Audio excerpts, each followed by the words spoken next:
Underline थोड़ा सा इस तरीके से कर देना है। थोड़ा थोड़ा अच्छे से समझा देता हूँ पूरे क्वेश्चंस को ताकि आपको दिक्कत ना आए। Hello student, welcome to DK sir classes. आज की वीडियो क्लास 12 के बच्चों के लिए काफी इंपॉर्टेंट है।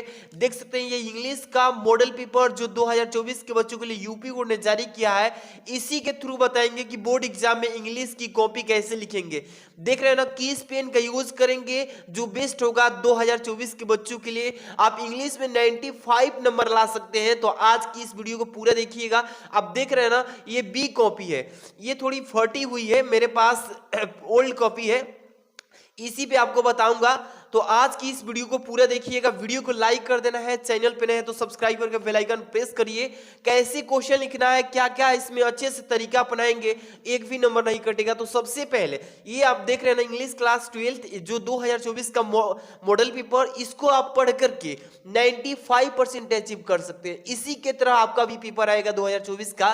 तो इस पेपर से आपको सोल्यूशन करने का बेस्ट तरीका बता देता हूं कि बोर्ड एग्जाम में कॉपी कैसे लिखना है और कौन सी पेन से लिखेंगे और कौन सा आप हेडिंग लगाने के लिए पेन यूज करेंगे। एक एक चीज आपको लाइव प्रूफ दिखाएंगे। चलिए तो अंत तक बने रहिएगा। सबसे पहले ये देख रहे हैं ना पेपर, इसके बाद ये कॉपी है, लेकिन ये बी कॉपी है और आपको ए कॉपी पे भी मैं बता चुका हूं। और बी का भी बहुत सारे बच्चों को देखने को नहीं मिलता है, क्योंकि देखिए बी कॉपी की जरूरत ही नहीं पड़ती है किसी किसी पेपर में। तो ये बी कॉपी है, आप देख रहे हैं ना, थोड़ा फटा हुआ है, लेकिन ये मेरे पास है तो इसी पे यूज करके बता देता हूं। चलिए ध्यान दीजिएगा। बोर्ड एग्जाम में लिखने के लिए आप डार्ट पेन का यूज कीजिएगा। डार्ट पेन देख रहे हैं ना, ये डार्ट पेन कहलाती है, ये पायलट पेन है, ये जेल पेन के थ्रू आती है। इससे पेज पर लिखेंगे तो इस कवर का मतलब राइटिंग उस पेज के उधर दिखाई देगा, तो आपका अच्छा राइटिंग और कॉपी बिगड़ सकती है, इसलिए इसको यूज नहीं करना है बोर्ड एग्जाम में।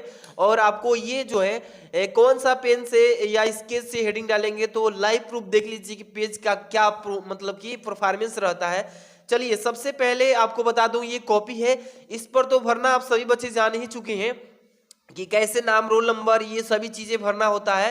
तो इसका मैं वीडियो अलग से बना चुका हूं पर्सनल, ठीक है, उसका डिस्क्रिप्शन में लिंक दे दूंगा। चलिए सबसे पहले इसमें कॉपी में आपको ये खींचने का तरीका बता देता हूं। सबसे पहले मार्जिन लाइन खींचते हैं बोर्ड एग्जाम में, ठीक है। मार्जिन लाइन आप सभी को खींच लेना जरूरी है, ये ब्लैक पेन से खींच लेना है, ठीक है। चलिए एक एक चीज आपको हम समझा देते हैं, अच्छे से समझ लीजिए ताकि कोई भी दिक्कत ना आए बोर्ड एग्जाम में। और देख सकते हैं ये आपको अच्छे से खींच लेना है, मार्जिन लाइन इसको बोलते हैं, अच्छे से खींच लीजिएगा, ठीक है। इस तरीके से खींच लेंगे। आप देखिए यहां पर हो गया ना, ये पंच निकल चुका है इसका। आप देखिए अब क्या करना है कि ये पेपर है, इसमें पहला देखिए 3 घंटे 15 मिनट का रहेगा पेपर, 100 नंबर का रहेगा टोटल, ठीक है। जनरल इंस्ट्रक्शंस बता देते हैं, सीधे सीधे बात क्या बोला है। 15 मिनट पेपर पढ़ने के लिए दिया है, कह रहा है कि ऑल क्वेश्चन कंपल्सरी, सभी प्रश्न कीजिए, छोड़ना नहीं है। Marks are indicated against each question, कह रहा है कि प्रत्येक प्रश्नों के सामने उसका नंबर दिया है कि कौन सा प्रश्न कितने नंबर का, वही चीज है। अब देखिए पहला सेक्शन जो आएगा आपका रीडिंग से आएगा, 4 सेक्शन रहेंगे। कैसे सेक्शन वाइज क्वेश्चन करना है, पहला सेक्शन जो ए है इसका सेक्शन बी में नहीं करना है क्वेश्चंस, नहीं तो ऐसा करने से नंबर कट जाता है, ठीक है। तो देखिए सबसे पहले क्वेश्चन की read the following passage carefully and answer the questions that follow. नीचे दिए गए पैसेज को ध्यानपूर्वक पढ़ना है। इसमें आपको क्वेश्चंस दिए रहेंगे, जैसे ये दिया है, what change the in the mindset of the India youth is visible nowadays. देखिए इस तरीके से प्रश्न पूछा रहेगा, इसी को पढ़ना है, इस पैसेज को, अनसीन पैसेज को, इसी में से इसका आंसर ढूंढ के लिखना है। तो मैं आपको एक एक क्वेश्चन करके तरीका बता देता हूं कि कॉपी कैसे लिखना है, सभी बच्चे से बेस्ट कैसे लिखना है। सबसे पहले मान लीजिए कि ये मेरे पास क्या है, तो ये आप स्केच देख रहे हैं, पहले स्केच से ही लिख करके बता देता हूं, ठीक है। सबसे पहले सेक्शन लिखना है, क्या लिखना है बाबू, ध्यान दीजिएगा, सेक्शन।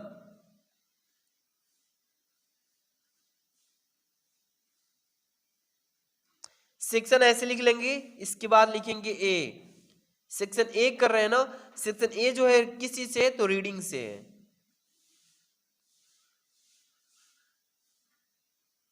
इस तरीके से लिख लेंगे, क्लियर है ना। इसके बाद चलिए अब इसको थोड़ा सा काम क्या करना है आपको कि अंडरलाइन कर देना है, ताकि सभी स्टूडेंट जो एग्जाम दे रहे हैं हाल में, उन सबसे आपकी कॉपी वेस्ट हो, ठीक है। दिख रहा है ना, ऐसे ही आपको अच्छे से लिखना है। मतलब हेडिंग लगाएंगे सेक्शन ए और रीडिंग, ठीक है। अब पहला क्वेश्चन करेंगे ना, तो यहां पे लिखेंगे क्वेश्चन नंबर, देखिए इस तरीके से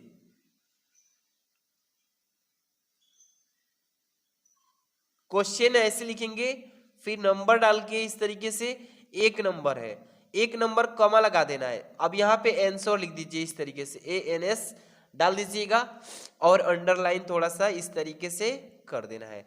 थोड़ा थोड़ा अच्छे से समझा देता हूँ पूरे क्वेश्चंस को, ताकि आपको दिक्कत ना आए लिखने टाइम, ठीक है। इस तरीके से हो गया। पूरे अच्छे से पढ़ लिए हैं। अब देखिए यहाँ पे क्वेश्चन पहला, what change into the mindset of the India youth is visible nowadays, कह रहे हैं कि इसी में पढ़ेंगे। थोड़ा सा मैं बता देता हूं कि the shift in the mindset of India's younger generation is quite visible nowadays, इस तरीके से लिख सकते हैं। चलिए मैं थोड़ा थोड़ा सा तरीका बता रहा हूं, ये आपका डॉट पेन है। अब देखेंगे लिखने के बाद कि पेज के उधर क्या इसका परफॉर्मेंस है, मतलब कि इस केस लिखने पर क्या असर आ रहा है। तो यहाँ पे आंसर डाल लिए। अब पहला नंबर का आंसर का यहाँ पे ए नंबर यहाँ पे लिखेंगे, ए नंबर ऐसे डाल के तब से आप इसका आंसर लिखेंगे, यही इसका आंसर हो जाएगा। क्या होगा कि द माइंड सेट, देखिए the shift in the mind set of India's younger generation is quite visible nowadays. तो देखिए पहले लिख कर सिखा देता हूं कि कैसे लिखना है। देखेंगे लिखेंगे कि द थोड़ा तबीयत जो है खराब चल रहा है, इसलिए कंप्रोमाइज कीजिएगा। शिफ्ट देखिएगा, the shift in the mind seat of, मैं लिख के बता रहा हूं, ठीक है, इंडियाज यंगर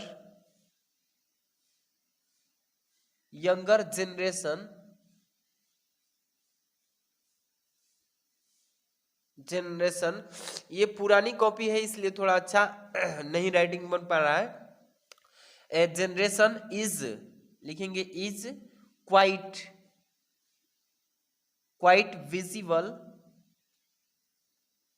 विजिबल दिख रहा है ना, नाउअडेज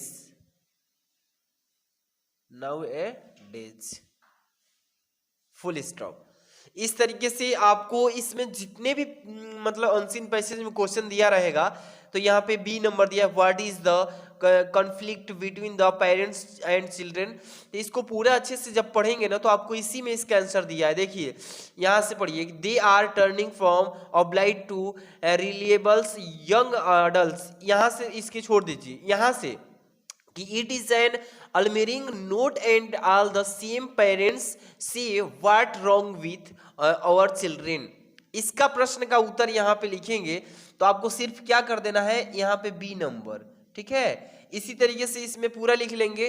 तो पूरा हम तरीका बता रहे हैं, बस इसी में जितने भी क्वेश्चन हैं आपके अनसीन पैसेज में ऐसे ही नंबर वाइज कर लेना है, ठीक है। देख रहे हैं ना, CDE जितने भी क्वेश्चन हैं आप डाल डाल के ऐसे ही बोर्ड एग्जाम में कर लीजिएगा। अब बात आती है आगे प्रश्न का। सॉल्यूशन नहीं कर रहा हूं इस मॉडल पेपर का, अभी इसमें हम आपको बता रहे हैं तरीका कि कैसे कॉपी में लिख के आना है बेस्ट तरीका से, ठीक है।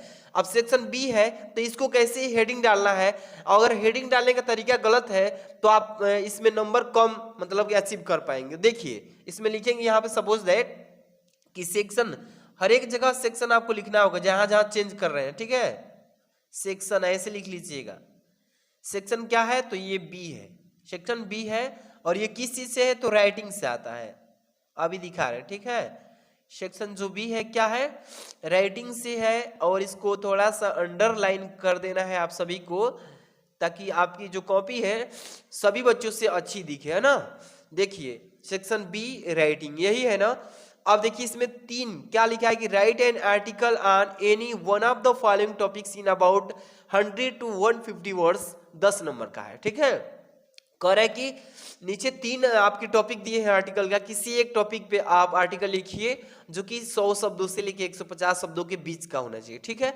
तो देखिए तो आप क्वेश्चन नंबर आप डालेंगे 2 नंबर, क्या लिखेंगे यहाँ पे, क्वेश्चन नंबर 2, यहाँ पे देख लीजिए ऐसे लिखना है। क्वेश्चन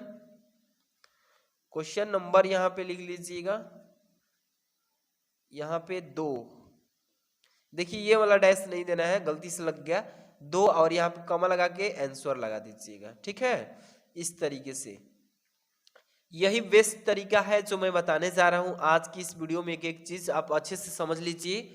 हो गया ना। अब सपोज कीजिए कि आपको डिजिटल इंडिया पे लिखना है, तो डिजिटल इंडिया पे लिखना है तो यहाँ पे आप क्या करिएगा, कॉमा लगा के ए लिख दीजिएगा, क्योंकि ए नंबर पे लिख रहे हैं तो यहाँ पे आपको हेडिंग भी लगाना है। किस चीज के टॉपिक पे लिख रहे हैं, डिजिटल इंडिया, तो डिजिटल इंडिया यहाँ पे आपको टॉप में लिख देना है। क्या लिखना है, डिजिटल इंडिया, डिजिटल इंडिया, इस तरीके से। ठीक है, और आप इस तरीके से अंडरलाइन भी कर सकते हैं। ठीक है, तब जाके इसके विषय में आप नीचे से छापना स्टार्ट कर देंगे। ठीक है, चलिए तरीका समझ में आ रहा है ना। इस तरीके से डिजिटल इंडिया के बारे में आर्टिकल लिख लेंगे। आपको एक एक क्वेश्चन का थोड़ा थोड़ा हिंट कर दे रहा हूं, बस 3 नंबर का भी ऐसे ही करना होगा। क्वेश्चन नंबर 3 लिख के, और ये लेटर लिखने के लिए बोल रहा है तो आप 2 लेटर में से किसी एक लेटर को लिखेंगे। ठीक है, लिख लेंगे ना। इसके बाद ग्रामर सेक्शन आ गया, समझिए। तो ग्रामर में कैसे करना है, बहुविकल्पी। बहुत सारे बच्चे को बहुविकल्पी भी रिप्रेजेंट करने में दिक्कत होती है इंग्लिश में, तो ये भी समझ लीजिए बस। क्वेश्चन नंबर तो आप डाल ही लेंगे। सेक्शन स्टार्ट करते हैं सी, सेक्शन ये रहेगा आपका सी, और ये सेक्शन जो सी रहेगा ये किसी से रहेगा, तो ग्रामर से। दिख रहा है ना, ग्रामर, तो यहां पे लिख लीजिए ग्रामर। ये आपका सेक्शन सी जो है क्या है बाबू, ग्रामर हो जाएगा। और ऐसे ही हिंदी की कॉपी लिखने का तरीका भी बताया हूं, डिस्क्रिप्शन में वीडियो का लिंक दे दिया हूं, जाकर के सीख लेना है आपको। ठीक है, एक एक सब्जेक्ट का। तो सेक्शन सी जो है ग्रामर है, 4 नंबर क्वेश्चन पे आता है। तो इसका एक सॉल्यूशन बताऊंगा। क्वेश्चन नंबर ऐसे लिख लेना है। क्वेश्चन नंबर कितना नंबर पे है, 4 नंबर, ऐसे कॉमा लगा के और आंसर ऐसे एन डाल के और अंडरलाइन कर देना है।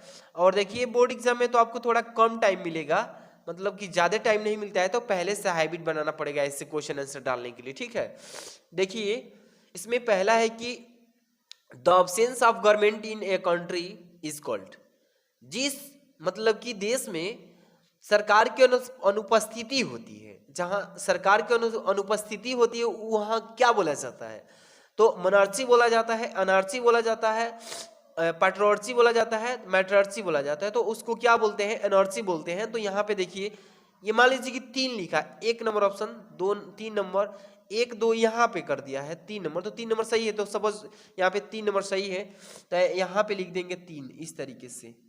ठीक है, और तब से आपको ब्लू पेन का यूज कर देना है। समझते चलिए क्या है, एनर्जी है ना, तो देखिए ANARCHY, तो यहां पे लिख देंगे एनर्जी। ठीक है, इस तरीके से लिख लेंगे ना। अब यहाँ पे आपका पूरा टोटल जो ग्रामर में क्वेश्चन है, ये वाला जो है, सपोज करिए बी नंबर की the phrase in changing word means, कह रहा है कि इन चेंजिंग वर्ड जो है इसका मतलब क्या होता है, फ्रेड वर्ड के माध्यम से बताइए। तो to have an itchy feeling, to measure something, to move slow in a direction. तो ये हो जाएगा तीसरा ऑप्शन सही इसका। फ्रेज वर्ड का इन चेंजिंग वर्ड का मतलब क्या होता है, तो to move slow in a direction. चलिए इसको बता देता हूं, एक यही बताता हूं बी नंबर कैसे करेंगे। ठीक है, यहाँ पे ए था, ये वाला मैं छोड़ दिया था, ए यहाँ पे रहेगा, बी रहेगा यहाँ पे। ठीक, बी लिखिएगा। बी नंबर का ऑप्शन कौन सा सही था, 3 नंबर सही है। ठीक है, इस तरीके से बाबू एक एक चीज समझ लीजिए। देखिए लिख देंगे यहाँ पे to move slowly in a direction. देखिए लिख देते हैं कि टू मूव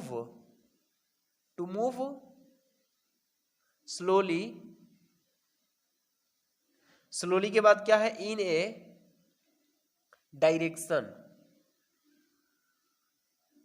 इस तरीके से, और फुल स्टॉप। इस तरीके से आप पूरे कर लेंगे ना, बहुविकल्पी के जितने भी क्वेश्चन हैं ये पूरे कर लेंगे। ग्रामर से जितने भी क्वेश्चन है आप देख रहे हैं ना, बना लेंगे क्वेश्चन नंबर डाल के ऐसे सेम जो पैटर्न मैं बताते चल रहा हूँ। ये आपका ट्रांसलेशन है, तो आप ट्रांसलेशन भी शायद कर लेंगे अच्छे से।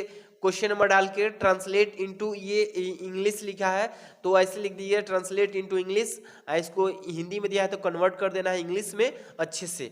अब थोड़ा सा यहाँ पे मैं आगे बता देना चाहता हूँ कि लिटरेचर जो है आपका ये सेक्शन डी में आता है। सेक्शन डी जैसे मैं ये बताते चल रहा हूँ सेक्शन सी है, इसके बाद ऐसे ही आपको भी सेक्शन डी लिखना है और यहाँ पे लिटरेचर है तो आप लिटरेचर लिख दीजिएगा आगे, ठीक है।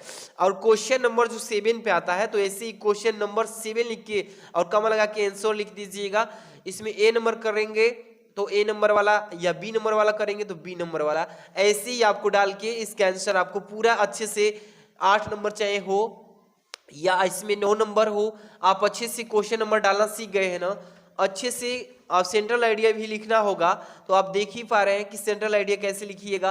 क्वेश्चन नंबर डाल लीजिएगा 10, इसके बाद एनीवन किसी एक को सेंट्रल आइडिया करना है तो ऐसे ही जैसे कि मैं ये वाला आर्टिकल बताया हूँ तो ऐसे ही इसमें से किसी एक का सेंट्रल आइडिया लिखेंगे। मान लीजिए ए थिंग ऑफ ब्यूटी पे लिख रहे हैं तो ऐसे ही heading a thing of beauty लिख लीजिएगा ऊपर क्वेश्चन नंबर डालने के बाद, और तब से इसका पूरा सेंट्रल आइडिया का पोयम लिख दीजिएगा, ठीक है, पोयम का सेंट्रल आइडिया। ऐसी पूरी जो क्वेश्चन है आपके टोटल 12 को आप ऐसे ही इसी फॉर्मेट पे कर लेंगे ना। और आपको कह रहा हूं ना कि आपका 95% इंग्लिश में लाने से कोई नहीं रोकेगा अगर ऐसे इस तरीके से लिख लेते हैं तो, ठीक है। ये बेस्ट तरीका बता रहा हूँ, टॉपर ऐसे ही लिखते हैं। अगर आपको हिंदी की कॉपी लिखने सीखना है, फिजिक्स की, केमिस्ट्री की, सारे सब्जेक्ट का, तो वीडियो के डिस्क्रिप्शन में चैनल का लिंक, वीडियो का लिंक दे दिए हैं। और इस वीडियो पर नए हैं तो चैनल को सब्सक्राइब करके बेल आइकन प्रेस कीजिए, लाइक शेयर कीजिए दोस्तों में, ताकि और भी नेक्स्ट वीडियो लाऊं केमिस्ट्री, फिजिक्स पर, बायोलॉजी पर। मिलते हैं नेक्स्ट वीडियो में। Thanks for watching.